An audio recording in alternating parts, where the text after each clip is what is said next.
Faidatun. Qala al-Asnawiyu rajulun yajuju kaunuhu imaman la makmuman.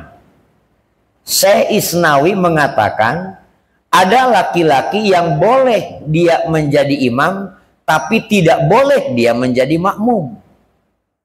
Wah, cakep ini mah ya. Dia ngimamin boleh tapi tidak bisa dia jadi makmum. Artinya kalau dia jadi makmum tidak sah.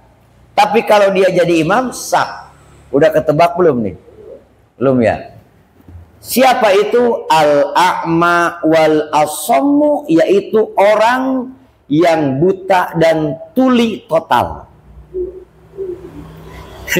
Yang buta ya tuli, tidak bisa melihat dan tidak bisa mendengar sama sekali. Bagaimana dia bisa tahu imamnya pindah?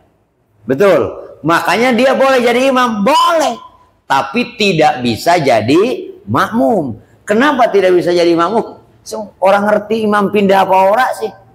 Nanti imam udah 2 rakaat dia masih ngadeg ya, kan repot urusan. Nah, maka itu tidak sah menjadi makmum, tapi bisa menjadi imam. Alasannya yasiu ayyakuna imaman listiqlalihi bi af'alihi la makmuman. Dia sah menjadi imam karena ia merdeka dengan perbuatannya sendiri tanpa harus mengikuti orang lain, tapi bisa diikuti oleh orang lain. Idla tariqo ilal ilmi binti qalil imami, karena tidak ada jalan baginya untuk mengetahui perpindahan imamnya. Mau dengan mata tidak kelihatan, mau dengan suara tidak kedengaran. Jelas ya? Illa ayyakuna bijanbi siqatun yu'arrifuhu biha, kecuali apabila ada di sampingnya siqatun yu'arrifuhu, orang yang bisa dipercaya yang memberitahunya, bi ayyamassahu, umpamanya menyentuhnya. Kecuali dia boleh jadi makmum yang buta yang tuli tadi kalau di sampingnya ada orang yang betul-betul jujur bener siap memberikan tahu. Begitu mau ruku ditoel gitu, nah, dianya ngerti ruku. Begitu mau itidal toel lagi gitu. Boleh jadi makmum kalau di sampingnya ada orang yang apa? Memberi tahu. Duil sekali berarti dia ruku. Begitu duil lagi ngadeg, duil lagi sujud. Nah, harus ada yang begitu. Jadi sholat cap toel menoel gitu ya. Nah, sholat cawe-cawe itu ya. Nah, umpamanya itu ya. Tapi nggak apa-apa jadi imam aja, yang penting bagus bacaannya ya. Kalau buta dengan tulinya itu bareng, susah dia belajarnya bagaimana. Ya kan, kecuali tadinya dia udah pinter tuh, tiba-tiba sudah pinter hafal Quran, udah pinter fikih, dia punya penyakit buta dan tuli, ini mungkin nih. Oh, dari kecil dia buta tuli, bagaimana jadi imam? Mau jadi mau aja ruwet ya. Nah, makanya nanti ada yang tidak wajib sholat itu ada nanti ya. Orang yang sejak lahir buta dan tuli bawaan, ini mah lahir udah tidak punya mata, tidak punya pendengaran, udah sama sekali total. Coba, kenapa tidak wajib? Lah bagaimana belajarnya? Dibisikin pakai suara nggak kedengeran, diajarin pakai mata juga nggak kelihatan. Makanya di Safina ini dijelaskan orang yang tidak wajib sholat itu ketika sejak lahir dia buta dan tuli secara total. Kebayang nggak belajarnya gimana? Ya kalau diraba kan harus kedengeran ngajarinnya. Ini huruf A begini kan gitu. Ini mah puyeng aja yang ada. Ya gelap yang nggak kedengeran. Nah, makanya tidak dapat kewajiban. Enak banget ya. Cuman harus sejak lahir begitunya. Kalau udah gede mah itu mah nggak bisa kayak kita begini nih, dadak bleng aja. Itu mah kudu sholat karena waktu belajar udah panjang. Dan bagaimana kalau orang itu tunanetra? Tunanetra dan tunarungu. Di sini harus diperinci. Sebagaimana yang dikatakan oleh Syekh Nawawi Al-Bantani dalam kitab Nihayatuz Zain. Bi khilafi man tara'a alaihi dalika ba'dal ma'rifati fa innahu mukallafun.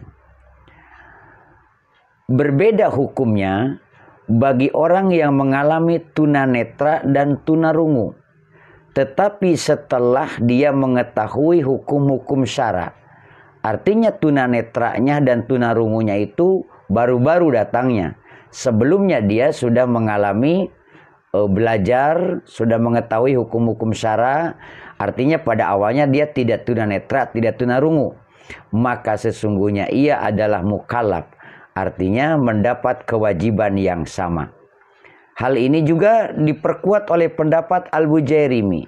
Amma tari'u fa in kana qabla tamyizi fakal asli wa in kana ba'da tamyizi walau qabla al-bulugi wa arafal hukma ta'allaqa bihil wujubu.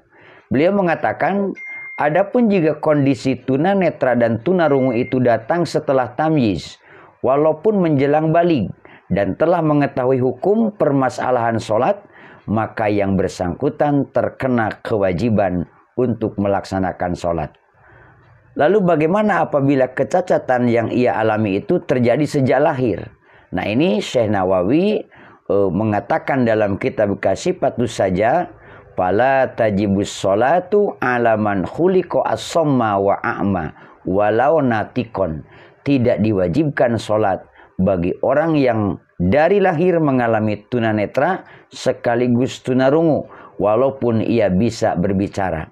Dari penjelasan Syekh Nawawi di atas tadi, secara umum dikatakan bahwa orang yang mengalami dua difabilitas tersebut tidak wajib melaksanakan sholat.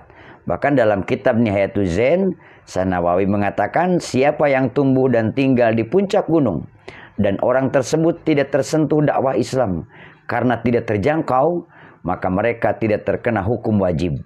Begitu juga orang yang dilahirkan dalam keadaan tunanetra dan tunarungu, mereka tidak terkena kewajiban karena tidak ada cara untuk menyampaikan dakwah kepada mereka, walaupun ia bisa berbicara, karena mampu berbicara bukanlah cara untuk mengetahui hukum-hukum syara. Dari penjelasan ini jelas bahwa orang yang tunanetra, tunarungu sekaligus ada pada dirinya dan itu bawaan sejak lahir, maka ia tidak diwajibkan melaksanakan sholat.